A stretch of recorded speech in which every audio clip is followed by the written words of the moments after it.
The experience is the number one differentiator in business today. That's CX, right?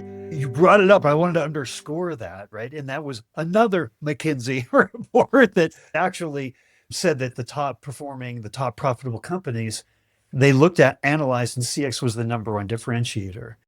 And the way you create better CX is you understand your customers better than your competition, right? So it goes back to your North Star. So I just wanted to pull that out from what you were saying there.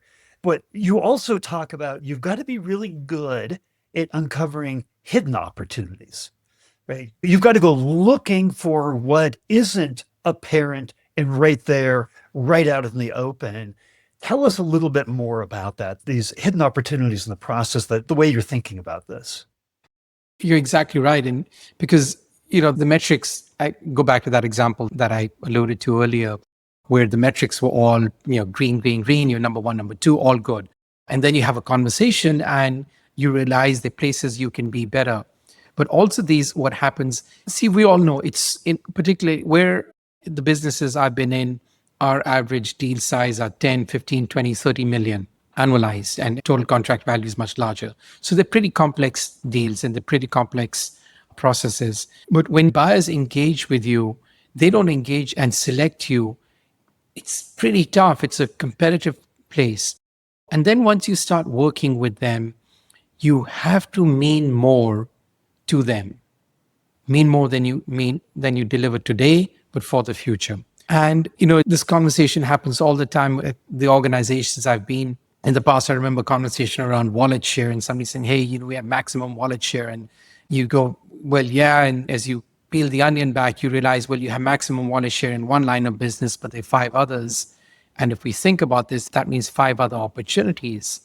But that goes back to two things. One is listening and hearing very carefully, but also peeling the onion, right? So you're peeling the onion, you're asking the question, you're engaging in person, you're engaging across different organizations. We all hear and process things differently. One of the things that you'll always hear within organizations is you've got to have multiple points of contact and multiple conversations, because see, if you and I can have a conversation with the same person and you will hear something different than I will, and come say, hey, Amit, did you hear Joe say this? And there's an opportunity. I go, I didn't hear that.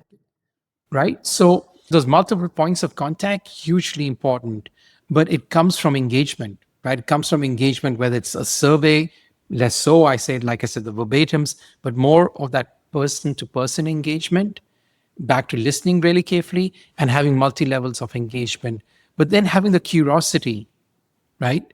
Some of the best executives I've worked with and leaders I've worked with, particularly in sales organizations, I don't know how they do this. That's why I said it's great to work with super smart. They're always finding an opportunity, an angle, a door, somewhere in a conversation. As a unique skill set. I mean, that's a really cool skill set. So I think it's really important to have these multiple interactions at multiple levels with multiple people, but continually peeling the onion. You can go Six Sigma on this and just go why until you get to the root cause, right?